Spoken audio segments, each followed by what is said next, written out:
This conference will now be recorded. Pravalika ఏంటమ్మా ఈరోజు చెప్పు. What is special today? Special auspicious day, Varalakshmi వ్రతం.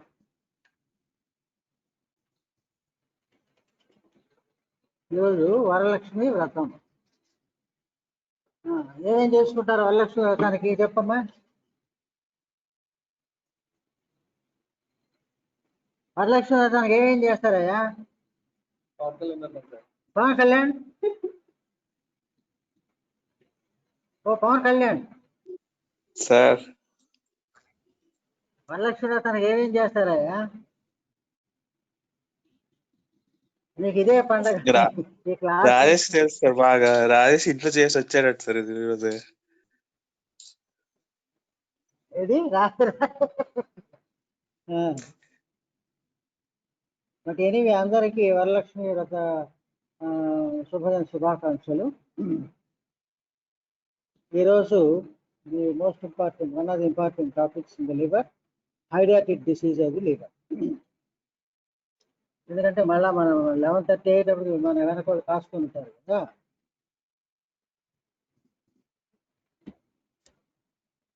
So హైడ్రాటిక్ cyst meaning వచ్చేసి due drop in Latin. It is more meaning is dew drop in Latin. In Greek it means water recycle.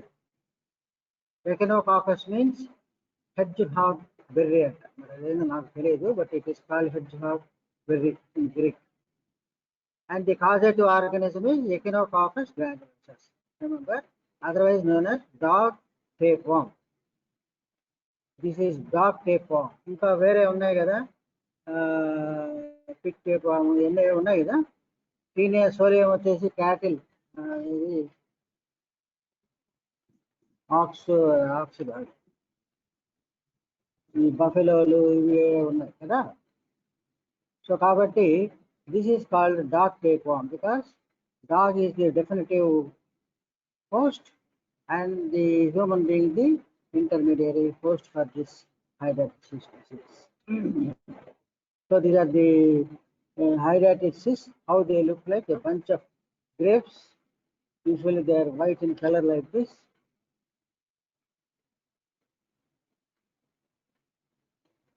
This is during surgery, the cyst is opened. You can see the hydrated daughter cyst and hydrated fluid and hydrated sand. So this is the larval stage of the Taenia echinococcus or Echinococcus granulosus tapeworm. 3 species are identified in human beings, that is Echinococcus granulosus, Multilocularis and Oligothus. And the first two are very important. Echinococcus granulosus, which is the commonest strain species which gives rise to this hydatitis disease. And very rarely Multilocularis, otherwise known as malignant hydatitis. That we will go through. So this is the life cycle of the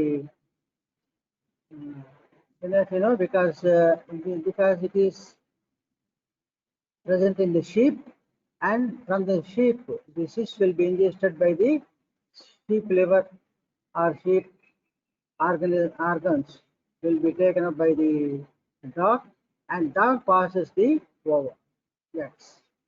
So they are getting infected because of the accidental intake of by the human beings into the human beings. So once they enter into the gastrointestinal system, finally they will go to the through portal circulation.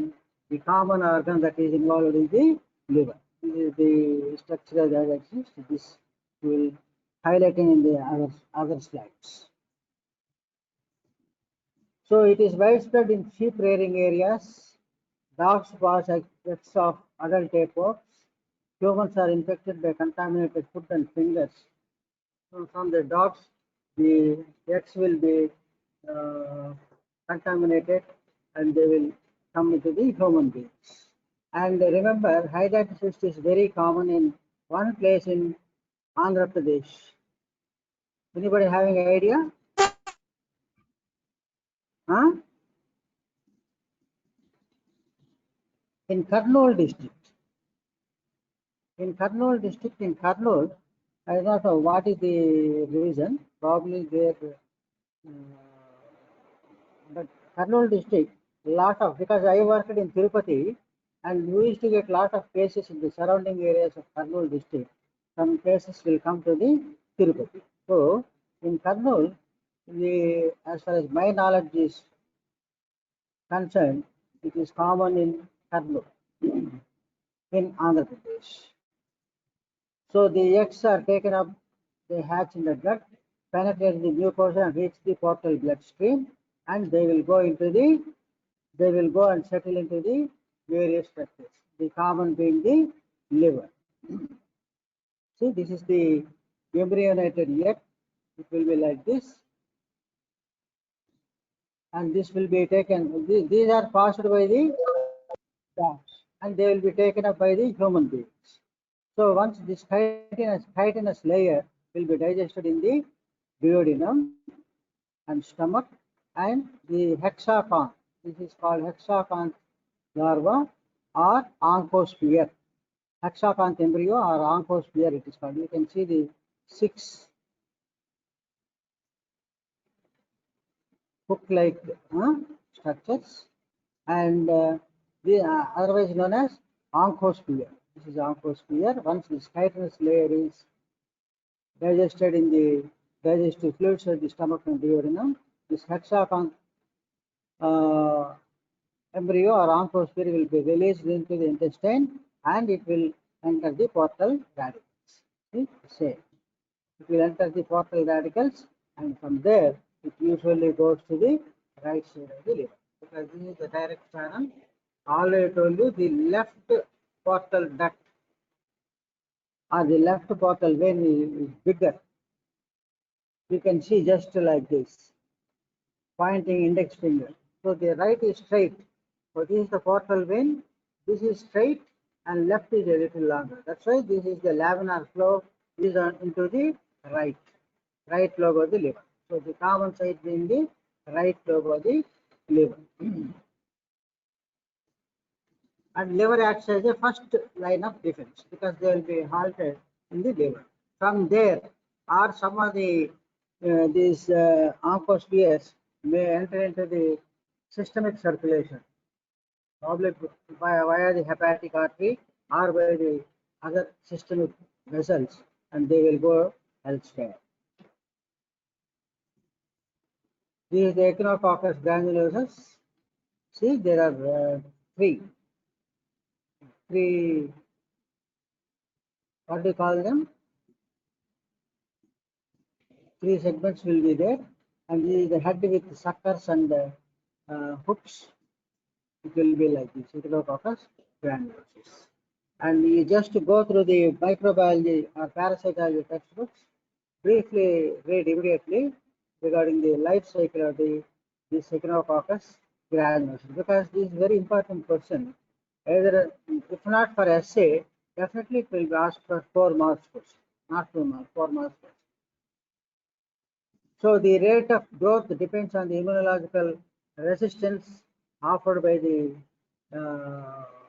structures, and liver cyst increases in size very slowly, 2 to 3 centimeters each year. So that is very slow growing cyst disease. And usually it presents as a single liver lesion in 75% of the cases. In 75% of the cases, it present as a single hydatid cyst of the liver, more common in the right lobe 80%, and in the left lobe it is around 20%. This is the structure of the hydatid cyst, pericyst, ectocyst, endocyst, and all those things. Pericyst is the reaction. Pericyst is the reaction between this organism, the cyst, and the normal liver. So from somewhere here, it is the normal liver, this white area. So between this is the original hydatid cyst. Between the normal liver and hydatid cyst, there will be a reaction by the defense mechanisms of the liver. So it forms as a fibrous tissue and the surrounding portal veins and venules and all those things. So this pericyst is from the host, from the humans. Okay, you remember this point, pericyst. This ectocyst is the original cyst, the laminated membrane, and the internal inside the ectocyst is the endocyst, the germinal membrane. So from the germinal membrane, the daughter cyst and all those things, polycyst and all those things will come. Whereas the laminated membrane acts as a dual role. This laminated membrane, it is protection against the host, and it secretes this germinal membrane also. So the laminated membrane is very important, not only for the protection and for the synthesis of this inner layer, the endocyst. So from endocyst or germinal membrane, these daughter cysts and spolicysts all will develop. Pericyst is from the host. So pericyst, you can go through all these things, and you must know that the hydrated sand and all those things. This is very simple. You can go through and you can read. Okay, because I will be sending this PPT to you. You can read. Keep the textbook along with you. You just read. It will be very useful. You see, this laminated membrane acts as a barrier for bacteria, and the endocyst or germinal membrane responsible for the production of hydrated fluid, ectocyst, blood capsules, spolicysts, and daughter cysts. So the germinal membrane is the main culprit which produces all these things. The laminated membrane is the protected layer, protection to the germinal membrane. And the fibrous tissue layer, pericyst is a fibrous tissue layer derived from the host, represents an adventitious reaction to the parasitic infection in the liver or whatever may be the organ, from where the cyst gets the nutrition. The hydrated sand, ఇవన్నీ కూడా చదవండి. So what happens when the hexaconth embryo enters the pulmonary or systemic circulation?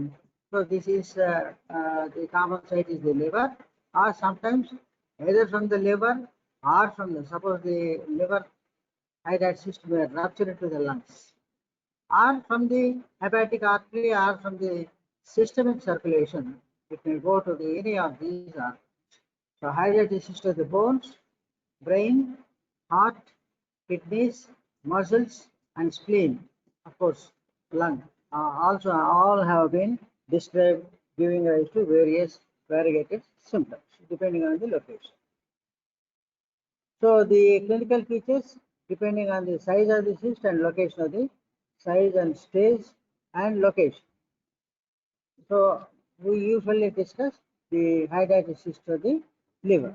So the hydrated cyst, usually in most of the cases it is asymptomatic. So accidentally it might be detected, or sometimes the patient may present the various symptoms. What are the various symptoms of the hydrated cyst?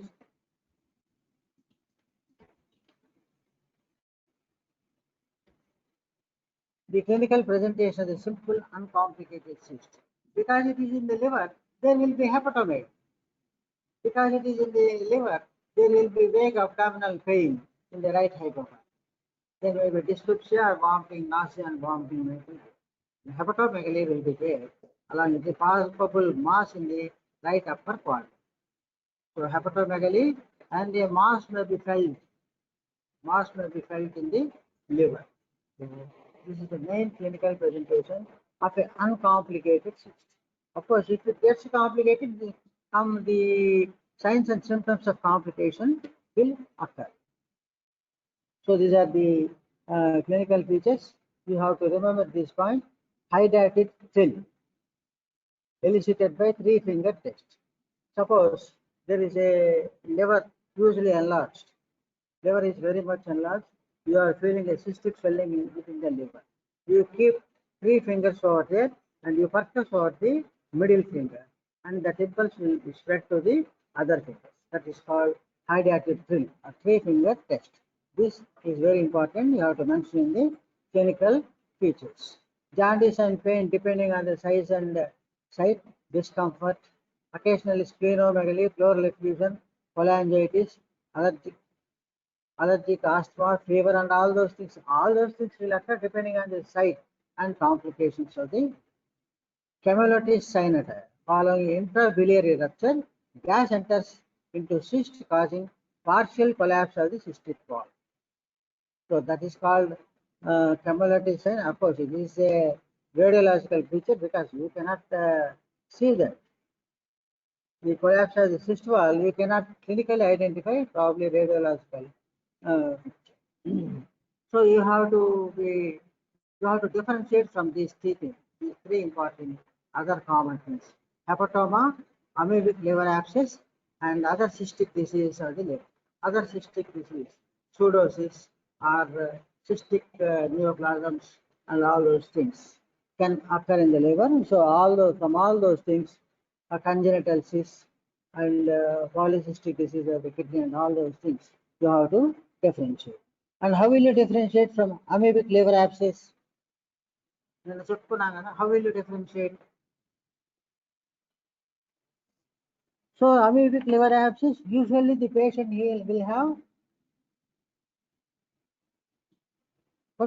constitutional symptoms, fever and all those things will be there. Because it is a parasitic infection with usually superadded secondary infection. And all those things will be there, and the liver will be tender. The liver will be tender in amoebic liver abscess. There will be hepatomegaly, the abscess will be tender. Okay, and there will be previous history of, in this case, there will be previous history of exposure to the cattle and dogs. Whereas in amoebiasis, there will be previous history of amoebic dysentery and diarrhea. So that point you have to keep in mind. And how you will differentiate from hepatoma, you will see in the hepatoma lecture. And this is the complicated scenario. What we have discussed is the vague abdominal pain and some discomfort, nauseating sensation, heaviness, and all those things. Hepatomegaly is a simple cyst. And suppose it has complicated, the cyst in the liver has complicated, there will be other extra symptoms will be there. Cystobiliary, suppose there is a cystobiliary communication, the common is infection of the cyst. Suppose the cyst, hydatid cyst is communicated with a biliary radical, so usually there will be the chances of infection will be more, and it will become a pyogenic abscess. The hydatid cyst will turn into pyogenic abscess. Okay, in pyogenic abscess, one of the reasons we have studied is the infected hydatid cyst, and the enlarging Hughes cyst. The first one is the cystobiliary communication, complicated scenario. The second one is the enlarging Hughes cyst. You see, it has enlarged, so there will be pressure atrophy of the liver. Pressure atrophy of the liver, and there will be jaundice and all those things. And there will be compensatory hypertrophy of the remaining liver. See, the left lobe has enlarged. The remaining liver will be enlarged so much. So this is the pressure atrophy because the increase in the size of the cyst, cross enlargement. And the rupture of the laminated membrane, rupture of the laminated membrane, of course, this is the scenario, but we cannot see. Medically, we cannot identify whether there is a rupture or not, but hundreds of daughter cysts only covered by the pericyst. So the laminated membrane, germinal membrane, all have been damaged. The daughter cysts are just covered by the pericyst. Pericyst is from the liver. They are just covered by the pericyst. And fourth one is the intraperitoneal rupture. Suppose this cyst is nearer to the lower surface of the liver, somewhere here. You see, and the lower surface of the liver, lower part of the liver. If it ruptures, it will rupture into the peritoneal canal. So acute abdominal symptoms, anaphylactic shock, are disseminated hydatidrosis. So all these daughter cysts will disseminate in various parts of the peritoneal cavity. And once the hydrated fluid enters the peritoneal cavity, there may be severe anaphylactic shock, which is life-threatening, which was to tackle very in a energetic and emergency manner. Or intrathoracic rupture. See, the hydatid cyst is ruptured into the lungs and to the pleural cavity. Or it may rupture into the stomach. Okay. So hydatid emesis, hydatid inferior, and hydatiduria. So once it enters, it may rupture into the stomach. So it may be vomited. This cyst may be vomited. The data cyst, and this hydatid cyst may rupture into the kidney, giving rise to hydatid cysturia. Okay, all these things can rarely occur. So the unusual presentations are mainly due to different sites. So what we have seen is both simple scenario and complicated cysts, various complications within the liver. So depending on the other areas, there can be suppose soft tissue swelling. It may present as a soft. Suppose there is a hydatid cyst in the muscle, so it may present as a soft tissue swelling. Hydatid cyst of the skin also can occur, and epilepsy and all those things can occur if it is in the brain, and segmental portal hypertension can occur if there is obstruction to the portal radicals, and acute pancreatitis can happen. Bone pain if it involves in the bone, and fractures and paraplegia can occur, and pericardial effusion if there is a hydatidrosis of the heart, arrhythmias and conduction defects, and if it is into the kidney, lion pain and hematuria can occur. And very rarely it can occur in eye also, giving rise to exophthalmos and blindness. So these are the unusual presentations. So depending on the unusual sites, but the classical site is the liver. So this is the natural history of the and the course of the hydatid cyst. The parasite may die and cyst eventually may get calcified, that is calcified hydatid cyst. Commonly cyst enlarges and is palpable for abdomen, and complications like jaundice due to pressure over the biliary tree, rupture into the peritoneal cavity, rupture into the biliary channels, secondary infection causing suppuration and septicemia, forming the liver abscess, secondary cysts in the lungs, spleen and mesentery, retroperitoneum and other organs, etc. Hepatic dysfunction because the increased size of the cyst, and there will be pressure atrophy, and disseminated abdominal hydatidrosis can occur after silent rupture of the hydatid cyst, and all these things. And it can, suppose if it ruptures, it can present as a acute abdomen or anaphylactic shock, or it may be a silent disseminated abdominal hydatidrosis. So simply the daughter cysts will accumulate in various places of the abdomen. So once you clinically diagnose it is a hydatid cyst, how will you diagnose? So mainly hepatomegaly with a cystic swelling in the liver.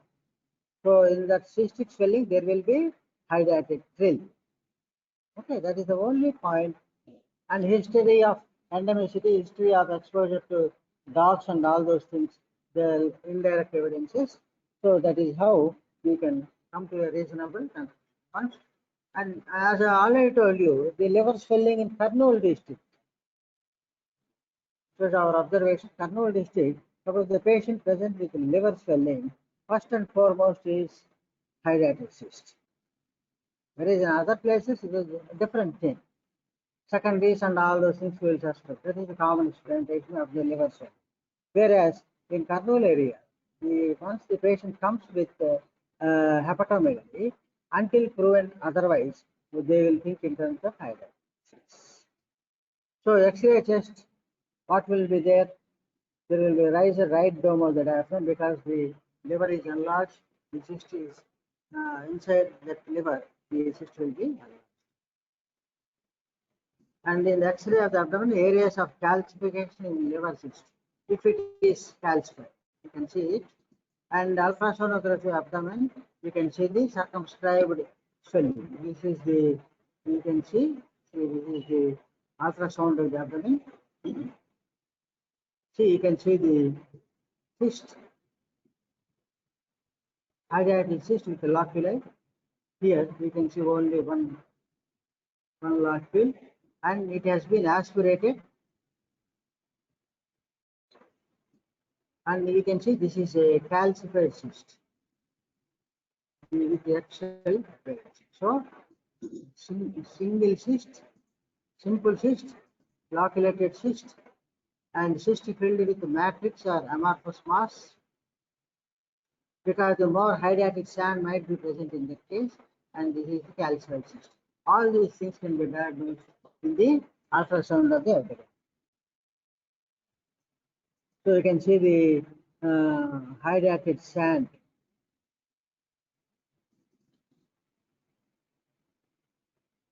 We can see the trilaminar membrane if it is very clear.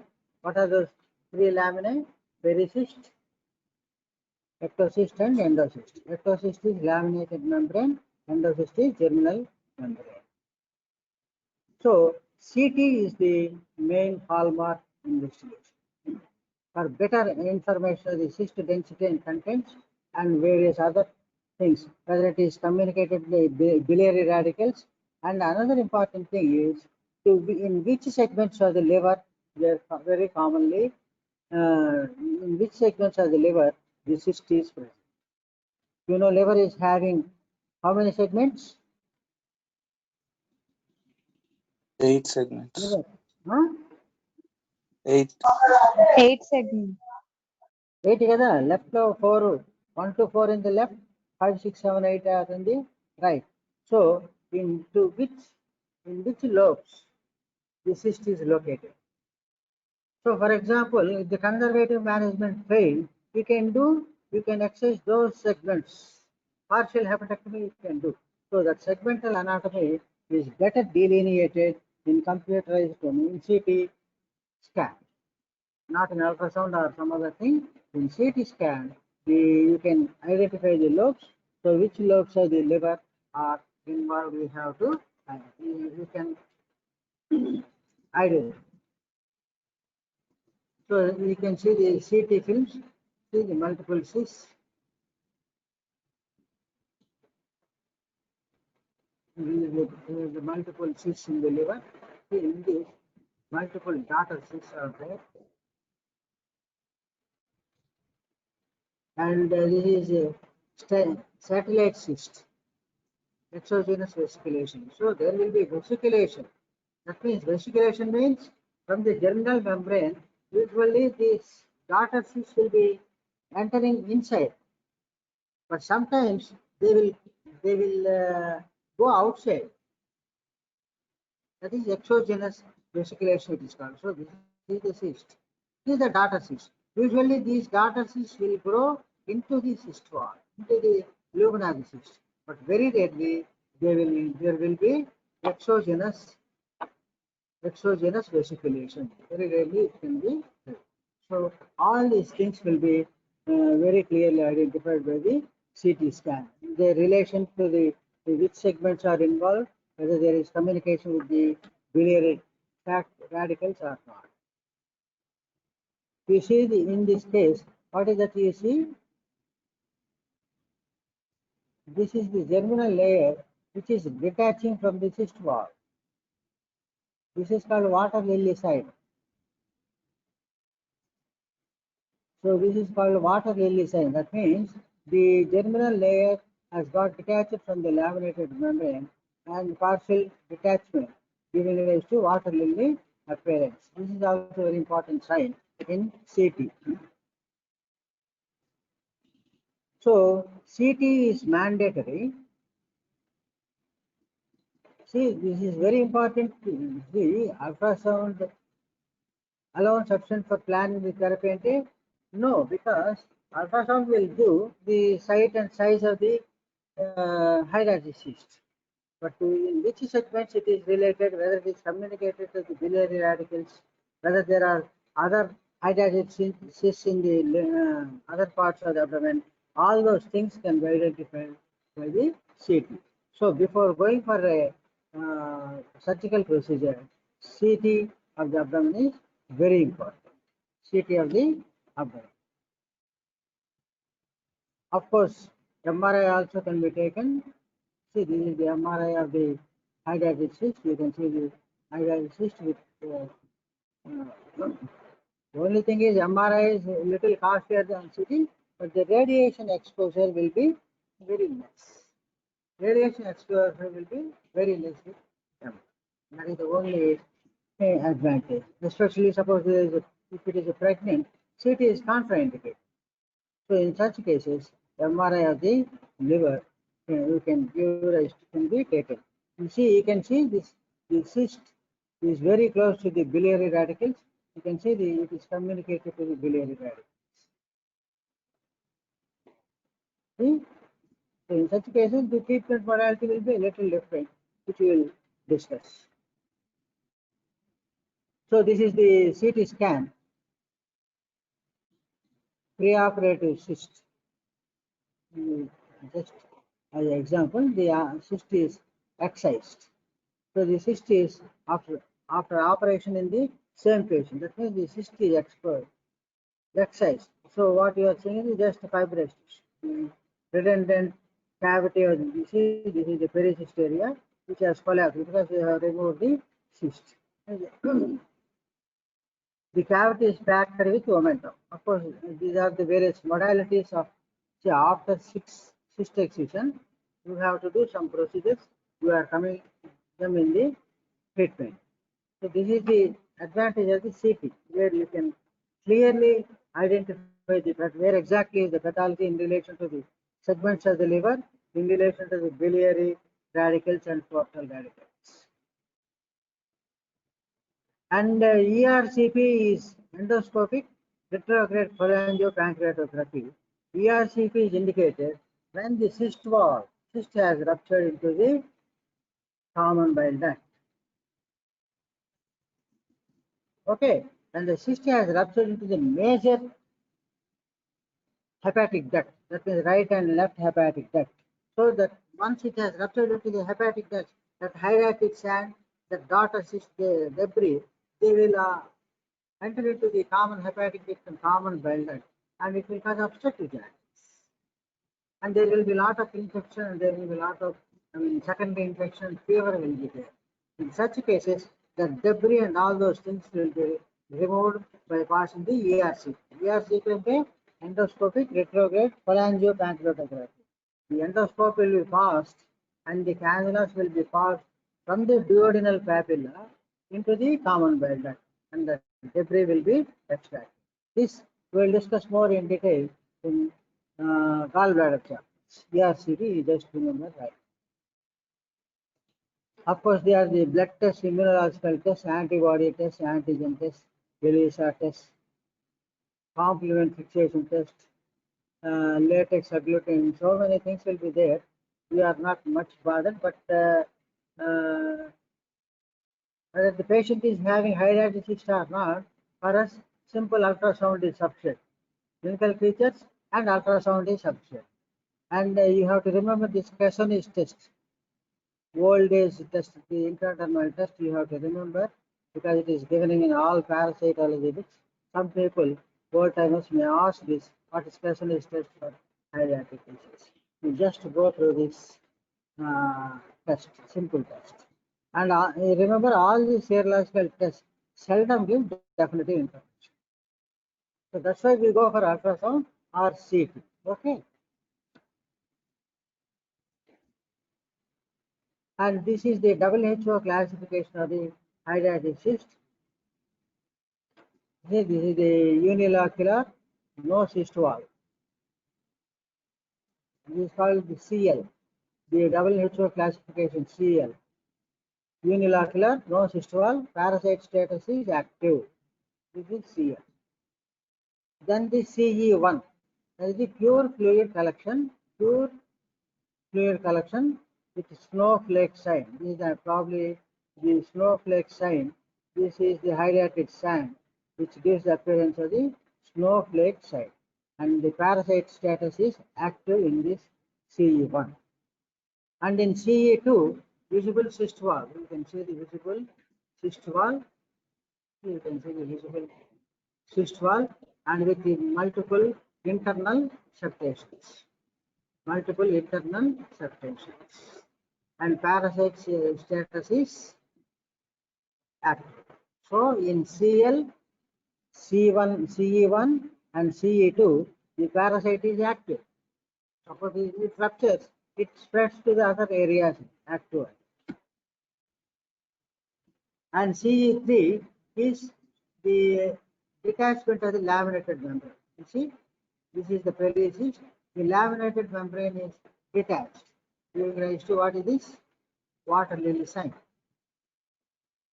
In the previous CT film we have seen, the detached laminated membrane from the pericyst.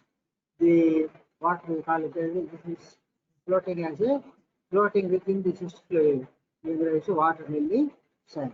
The parasite status is transitional. May be alive or it is in the intermediate stage because it will not get nutrition from the pericyst. So it may be dead or some other scoliosis or cyst may be alive. So it is the cyst status is transitional, CE3.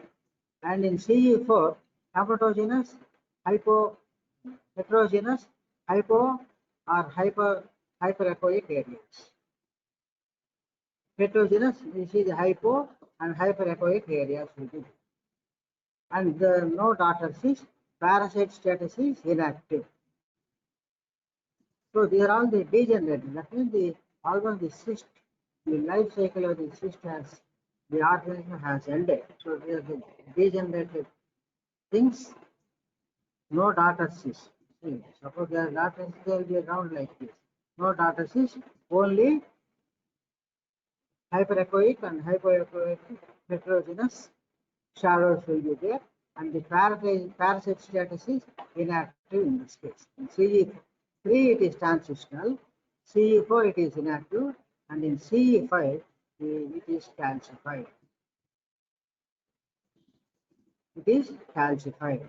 Thick calcific wall. Parasitic status is inactive. Okay, and remember, if the calcification occurs early before the death of the organism inside, then it can be active.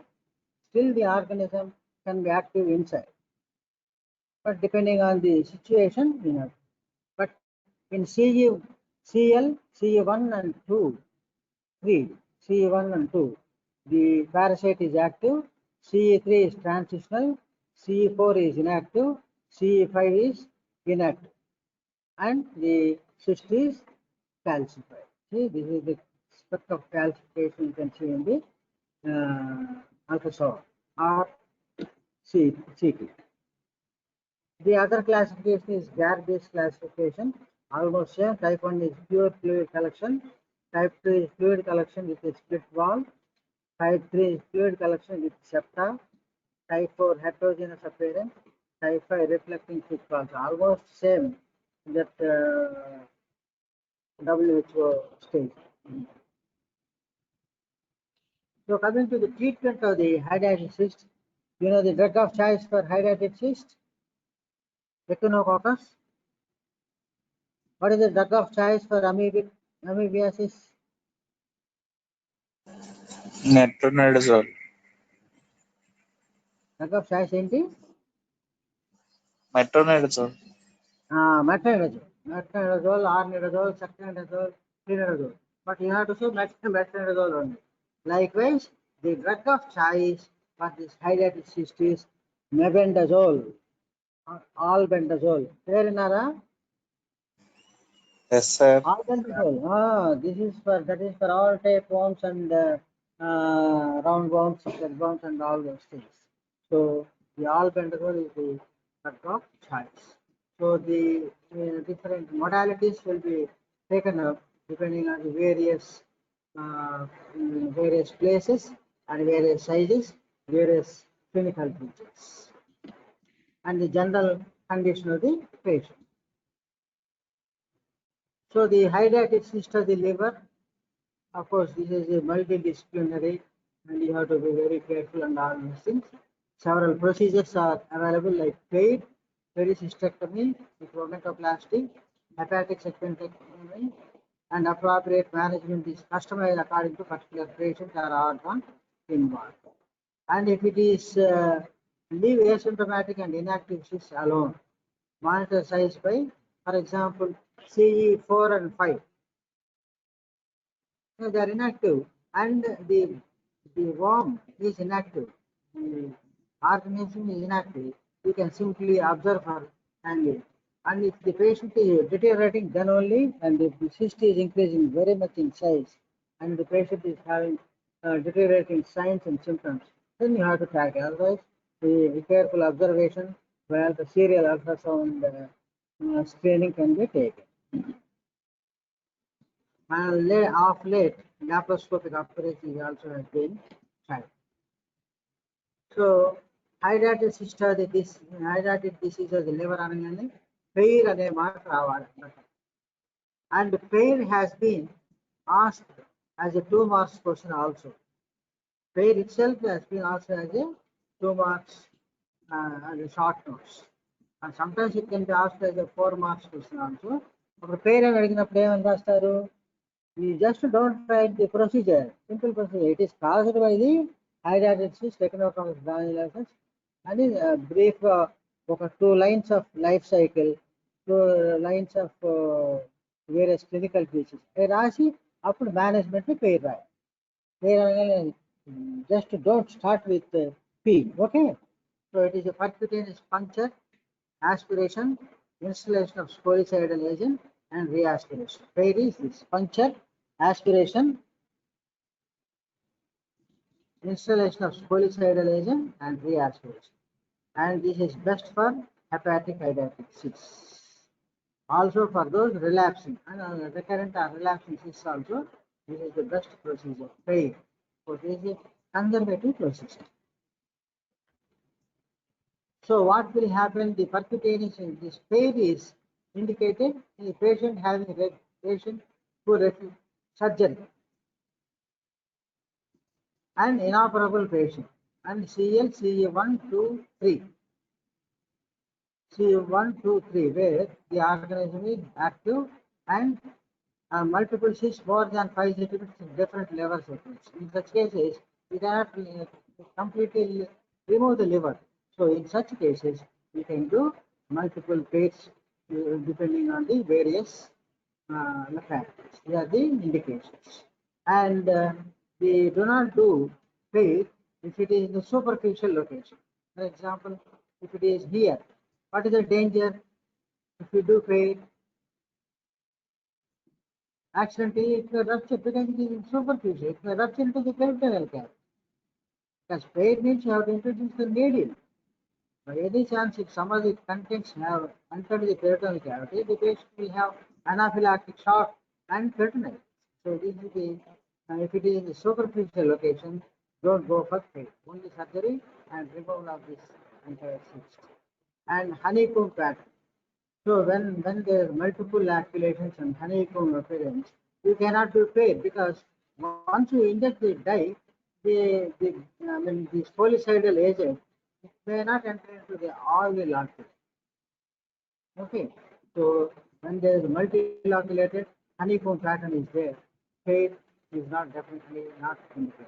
And when the hydrated cyst is communicated to the biliary radicals, pair is also not indicated.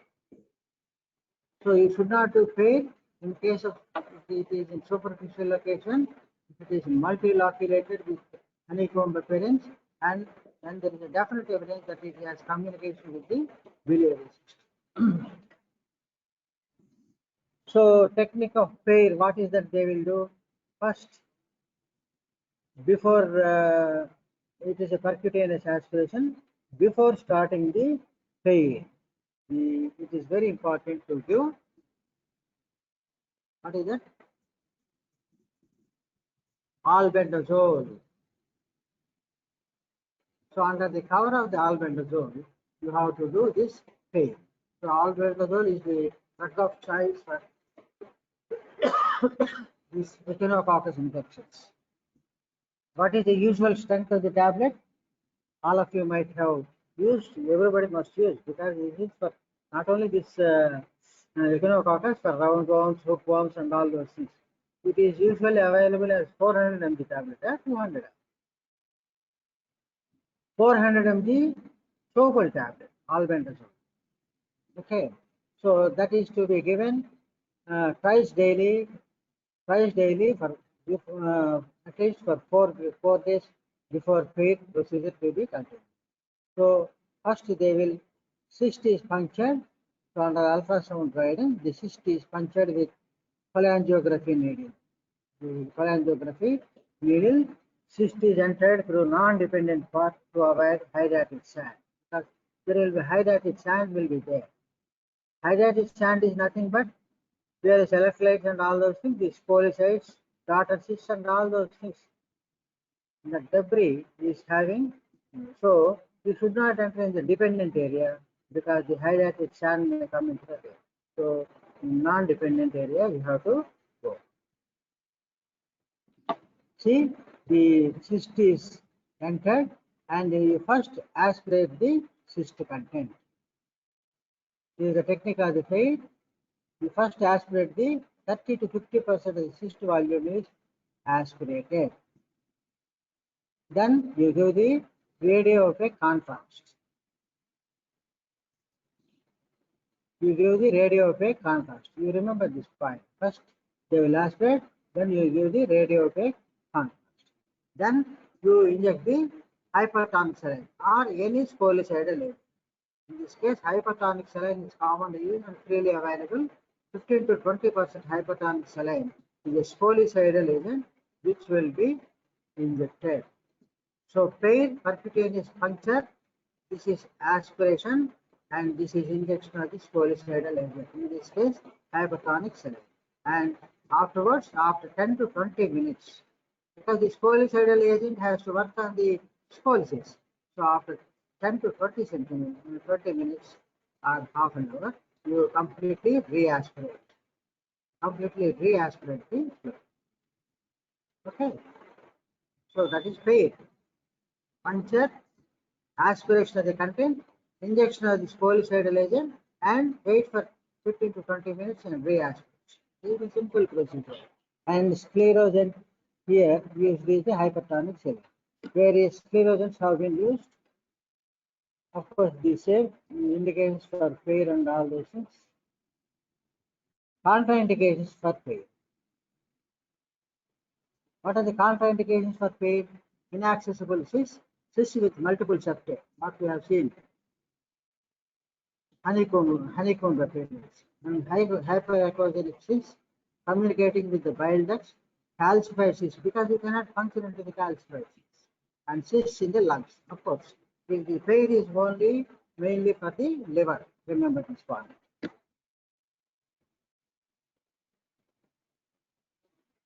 So once you have done pain, you have to wait for the 9 to 12 months.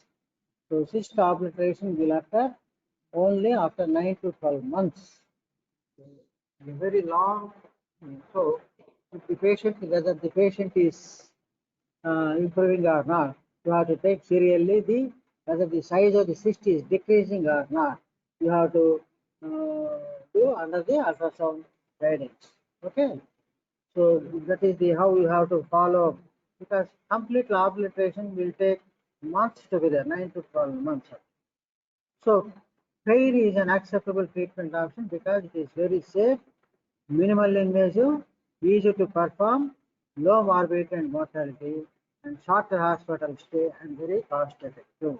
The advantages of the pain. Of course, there are disadvantages where you cannot do pain. For example, if it is a multiloculated cyst, and if it is a calcified cyst, and if it is inaccessible position, and if there is a communication with the biliary tract and all those things, they are not suitable for pain.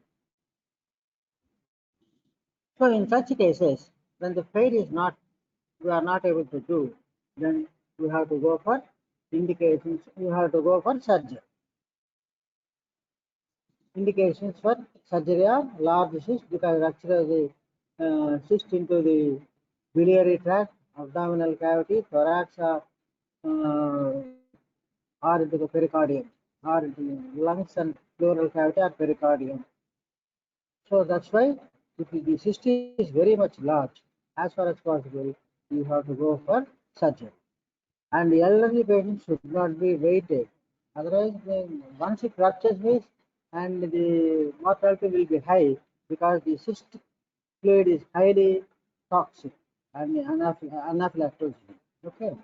And suppose cysts in the bone, brain, spine, other than liver, the pain will not be suitable. So in all such cases, you have to go for surgery. Small cyst inside the parenchyma, asymptomatic, can be weighted. But if it is very small cyst, not suitable for pain also, you can just wait by giving albendazole continuously and serially observing the under ultrasound surveillance.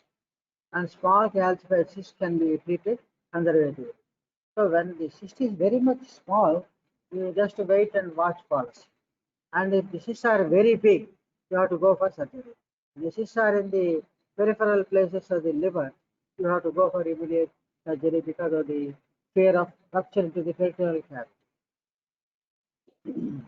Okay. And cysts in the bone other than liver, this pair will not be suitable, in which cases surgery is a must. See, this is the second echinococcus, multiple large cysts in the omentum. That means how these cysts are occurred in the omentum. They might be through blood spread, through systemic circulation into the omental vessels, or the hydatid cyst might be ruptured. So that is a silent rupture, and without giving anaphylactic shock, the daughter cysts are larger in the omentum or mesentery or some other structures in the abdomen. In this case, there are some multiple omental hydatid cysts are being seen. So this is the secondary hydatidosis. So the principles of surgical management: remove all living cyst elements, prevent spillage, close biliary communications, sterilize the cavity, unroof the cavity, and fill the cavity with omentum or capitonase. Some of the processes will go through. So preoperative treatment, usually mebendazole must be given, and if you expect any infection because of the procedure and all those things, the prophylactic antibiotics also can be given. So surgical approaches are surgery or laparoscopy, either open surgery or laparoscopy. So open surgery is indicated when the cyst is very big, because chances of rupture either into the peripheral cavity or into the lungs and pleural cavity or to the outside skin is very common. So the cyst is very much large. You should not go on doing for pain and you not waste the time, because the chances of rupture are more. So this is the indication, and the cyst is communicating with the biliary channel. Definitely this is an indication, otherwise there will be retrograde infection and it will become abscess and it will be septicemia.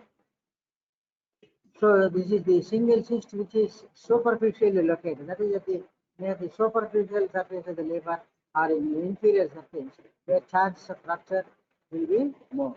In such cases, surgery is mandatory. Of course, surgery is opened by right subcostal incision or midline incision, depending on the convenient and the subject's rules and fancies, and depending on the location. See, the hydrated cyst is, the cyst is adherent to the diaphragm in this case. It is a large hydrated cyst, which is adherent to the diaphragm, and that means about to rupture, probably about to rupture into the lungs and all those things. So in such cases, we have to, the surgery is mainly indicated for the large cyst. So we have to separate from the diaphragm or whatever, and total various procedures that can be tackled, that can be done for hydrated cysts. Number one is close the total cystectomy. So complete cyst is excised. So the liver is partially open and the cyst is completely excised. So that means this is the laminated membrane, this is the germinal layer, laminated membrane. So beyond the pericyst, you can identify the pericyst as a fibrous tissue. So from the normal liver, we can do complete cystectomy, close the total cystectomy. That means we are not opening the cyst in this case. And the second procedure is the partial pericystectomy. So they will remove the only part of the pericyst. Partial, so only half of the cyst will be removed. Half of the cyst, this pericyst area, this laminated membrane, everything will be removed. Only half, partial pericystectomy. Of course, the other thing will be tackled by spolicidal cleaning and all those things. And the partial pericystectomy with vomentoplasty. See, in this case, partial pericystectomy has been done, and because the half of the pericyst is removed, it is tackled by spolicidal agents and cleaning, and this cavity, the remaining cavity is filled with momentum. So complete total excision, partial pericystectomy with vomentoplasty. So this is the most commonly performed surgical procedure. Partial pericystectomy with vomentoplasty. Of course, other procedures like marsupialization also can be done, but the charges are very bigger because that is very tough tissue.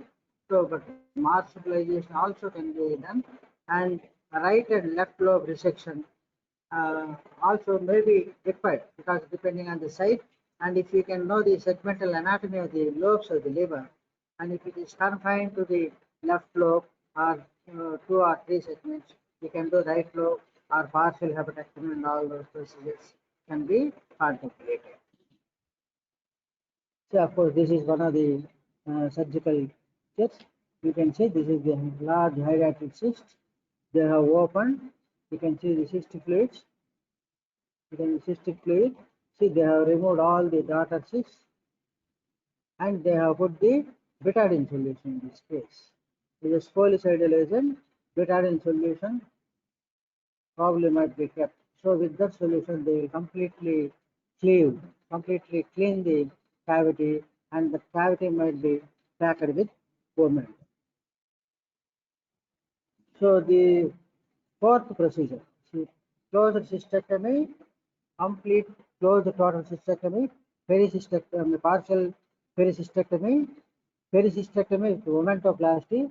Fourth one is the partial pericystectomy with capitanage. You remember, just please remember, capitanage. That means it will be, see, the half of the cyst is removed, and the remaining obliterated by different layers of sutures. So this is called capitanage. Or right liver resection, if it is very big in the right lobe, or left liver resection. So these are all the various 6 procedures that can be done in the liver, depending on the site, size, and distribution, and the complicated status, location, and feasibility. So the conservative management is paid. If paid is not indicated, if it is not possible to do paid because of various reasons, you have to go for any of these 6 surgical procedures. Of course, incision, exposure, and all these things. This is not very much necessary, but anyway, this right subcostal incision usually can be given, or some people will do midline incision. Midline incision.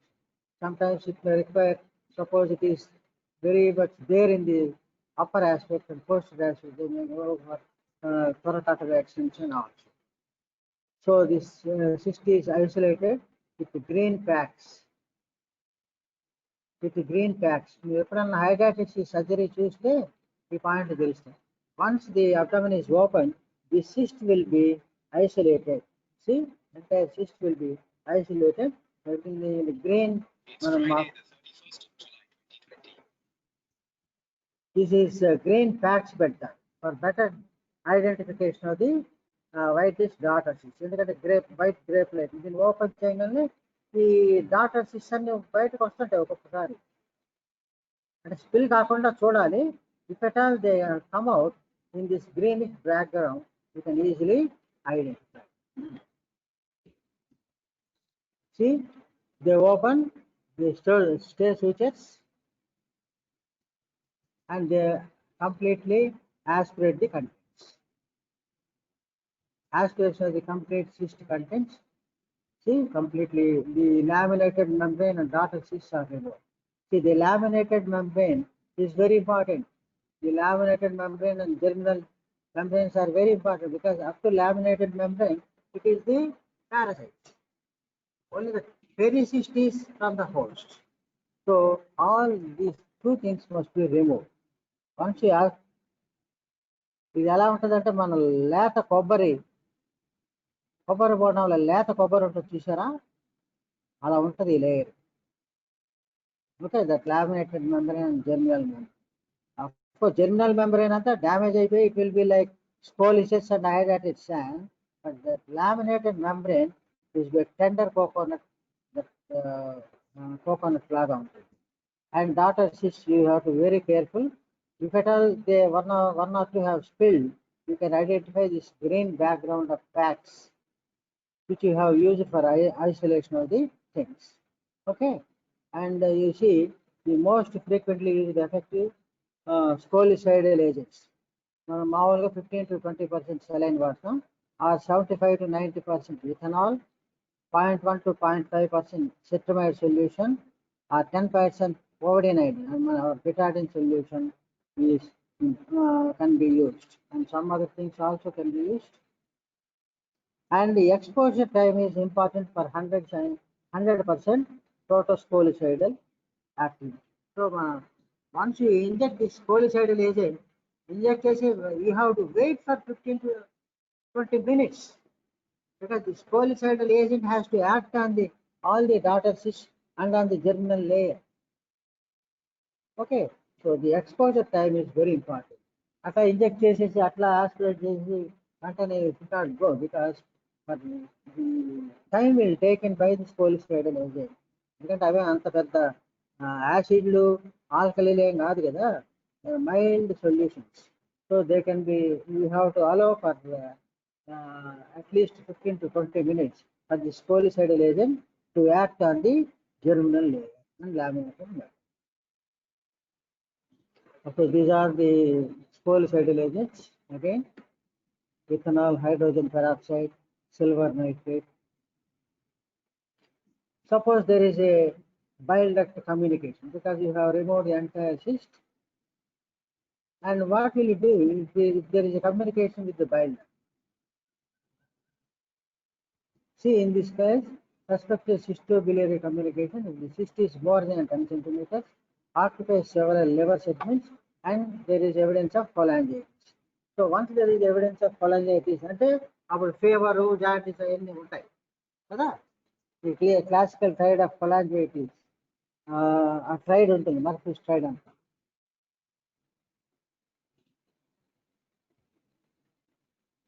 So కాబట్టి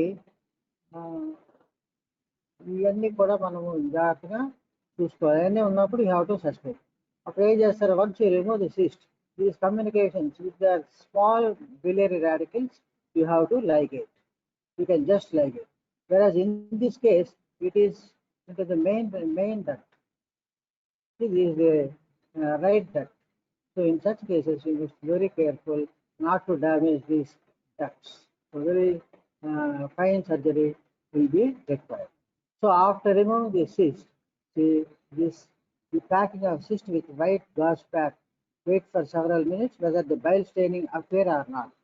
In most cases, the communication is with the peripheral duct. Usually, it is with the very small ducts. So, with the packing, the bile leak which has communication with the cyst will be stopped and it will be sutured. Of course, if it is with the main duct, then you have to go for major procedures or hepatectomy and all those things. So the management of residual cavity. So the procedures are conservative or medical therapy and pain. And if the pain is not suitable or the surgery is indicated, there are 5 or 6 procedures: total cystectomy, partial pericystectomy, and partial pericystectomy with omentoplasty, capitonase. Okay, and marsupialization can be tried. And if it is confined to single lobe or particular segments where it is not possible to remove the cyst alone, then you have to go for left hepatectomy or right hepatectomy or partial hepatectomy and all these things. So this is one thing after because we have removed partial pericystectomy has been done. That means you see the half of the cyst is removed. This half of the cyst is removed. So you can pack the momentum. How will you pack? How will you obliterate the cyst wall? This is very important. Otherwise, unless you obliterate, the bowels may go under here, either bowels or momentum, whatever it may be. So they may go under here, giving rise to internal bands and adhesions and secondary intestinal obstruction. So you have to obliterate the cavity or the remaining cyst. So either with the momentum or by the capitonase procedure. Capitonase is infolding of the redundant cyst wall. See, this is the redundant cyst wall. It will be sutured. And or marsupialization. Very rarely, and if it is very small, you can do just a simple marsupialization. So the management of residual cavity is the 3 things: leaving the cyst cavity open if it is very small, or marsupialization. Marsupialization is just to suture the cyst wall, the remaining cyst wall to the normal liver.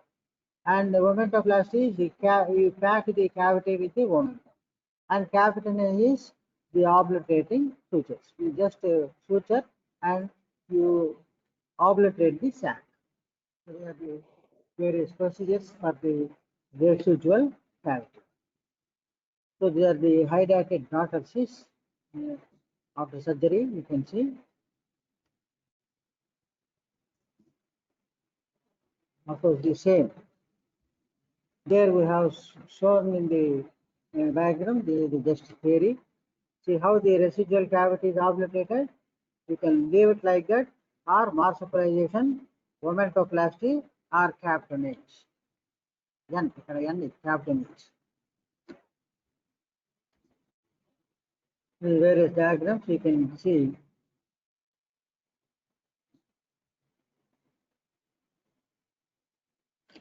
See, in this case, the entire cyst is removed. See, you can see entire cyst. Total closed cystectomy. So in such cases, you need not inject the spolicidal agents and all those things.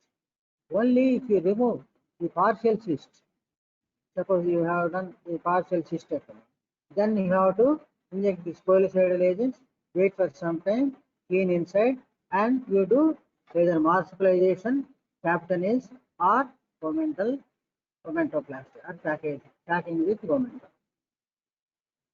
So the complications of surgery: wound infection, chest problem, subphrenic abscess, biliary leakage, and liver abscess. So they will be there always with major surgeries, especially on the liver. And the contraindications for surgery, if the patient refuses surgery, don't do, because suppose the patient develops any complications, he will blame us. And extreme age, pregnant woman, comorbid illnesses, and when there are numerous cysts, and cyst difficult to access, cyst partially or totally calcified, and very small cysts. In such cases, these conservative surgical managements will not be helpful. Then you have to go for hepatectomy, partial hepatectomy, or segmentectomy, or lobectomy, and all those things. That is the thing. So these are the things. Then you should not do. You do not go for surgery. And of late, the people are doing this by laparoscopic surgery. So they will, so just like open, they will pass the instrument and they will excise the, they will aspirate the contents. They will excise the pericystectomy. They will do pericystectomy through laparoscopy, and they will pack with the momentum or something like that. Okay. So either open or laparoscopic procedure also can be done. Nowadays, it has become a fashion. People are going for laparoscopic hydrolysis. So this is the pharmacotherapy, albendazole. You can go through simple thing. అయిపోయిందా వచ్చారు ఇంకోసారి ఆయన okay so it's okay మీకు next medicine class కదా Pawan medicine కదా మీకు next yes sir medicine class ఉంది sir అదే సార్ వస్తున్నారంట మంది అయిపోయింది so some of the special films this is the CT scan with multiple hydrolysis. The patient was started on albendazole but was lost to follow-up. You see, multiple hydrolysis. What is the treatment in such case? Very difficult to treat because see, you can do left lobe has completely gone, and for the right lobe you can do 1 or 2 pays. Very difficult to treat. Okay. So if it is in the pulmonary thing, then as usual, open only thoracotomy and removal of the cyst. You just you read, and pulmonary unte cough, expectoration, hemoptysis sign untai. The water lily sign, rupture into the pleural cavity into pleural effusion, shock ivanni untai. Same. And the treatment is surgery. See, radiograph, this meniscus sign. Chest radiograph showing the cystic lesion in the right lobe of the liver, right lobe of the, and see, it has ruptured into the, showing a meniscus or crescent side. See, this is the meniscus crescent side. It has ruptured into the lung. So the other extra abdominal organ, the present 8.16% are mesenteric hydrolysis, and in the abdomen 2.9% are retroperitoneal hydrolysis, and 3.5% are spleen, and 4 patients are abdominal wall lumps. That means almost into the skin or abdominal wall muscles. So it can occur in extrahepatic abdominal hydrolysis can occur in mesentery, omentum, retroperitoneum, spleen, abdominal wall, and very rarely it has seen in the retroorbital, gluteal, zygomatic, brachial, parotid, uterine, and in the bones of the tibia and foot. So almost anywhere it can be, apart from brain, heart, and all those things. So this is one study by Pune and Perin. Okay. And this is the usual question I ask in the examinations: malignant hydrotic disease. Anteni, what is the causative organism for malignant hydrotic disease? It is a misnomer. It is not a malignant disease. It is caused by the Echinococcus multilocularis. Or Echinococcus alveolaris. ఈ పేరు మీ నోట్లో నుంచి వస్తేనే మీకు మార్కులు పడతాయి. Echinococcus multilocularis. It causes the malignant hydatid disease. అంటే లివర్లో ఎక్కువ ఉంటాయి, ఆల్ ఓవర్ ది అబ్డమిన్ ఎక్కువ ఉంటాయి, ఎక్కడ పడితే అక్కడ ఉంటాయి. వెరీ రేర్ సైట్స్ అది, వెరీ రేర్ సైట్స్లో కూడా ఉంటాయి. And they die of liver failure. The liver and almost all studded with multiple hydatid cysts. So where there will not be any normal liver, and the patient will die of liver hepatic failure. So ఈ మాట మీకు రావాలి, ఎకినోకాకస్ మల్టిలాక్యులారిస్. The normal hydatid cyst is caused by the ఎకినోకాకస్ granulosus. You remember this point. Of course, because it is a communicable disease, patient education, vigorous hand washing after contact with dogs and all those things, elimination of vegetables grown in grounds. This is the thing. And it can happen to almost anybody, especially with the pets and occupation. Prevention is better than surgery is the best option with radical removal. Chemotherapy is a good adjunct. Chemotherapy with albendazole. Unusual lump or bump, think of hydatid. So suppose there is a lump, unusual lump, where you cannot identify the muscle. Say for example, in the calf muscle or deltoid muscle or trapezius muscle. You have to think in terms of hydatid. Suppose there is a space occupying lesion in the brain. What is the other organism? What is the other lesion you suspect in the brain? Cysticercosis. చెప్పారు ఇంకా మీకు అది వేరున్నారా? So సిస్టిసర్కోసిస్ తో పాటు ఈ హైడాటిక్ system కూడా గుర్తుపెట్టుకోండి. Okay, in rare sites. Thank you Pawan Kalyan. Thank you అమ్మ. 152 మందికి ఎంతమంది వచ్చారు ఈరోజు? 152 మందికి thank you. And once again Varalakshmi వ్రత శుభాకాంక్షలు. Thank you very much. ఈ ఇది పంపిస్తాను, మీరు go through this. Keep the text book along with either Bayland law or whatever book you are following, and read today itself. Tomorrow, రేపు topic obstructive జెండిసా లేకపోతే హెపటోసిల్లర్ carcinoma? ఇవన్నీ short. రేపు obstructive. Okay, రేపు 9 o'clock you will meet here by tomorrow morning with obstructive jaundice. Right? Pavaan Kalyan, thank you. Thank you sir. ఏది ఒక అమ్మాయి అడిగిన క్వశ్చన్కి సమాధానం చెప్పలేదు. ఎవరు అమ్మాయి? గిరీష్ చంద్ర. ఈరోజు క్వశ్చన్కి ఎవరు సమాధానం చెప్పారు? రేపు చెప్పండి అయ్యా.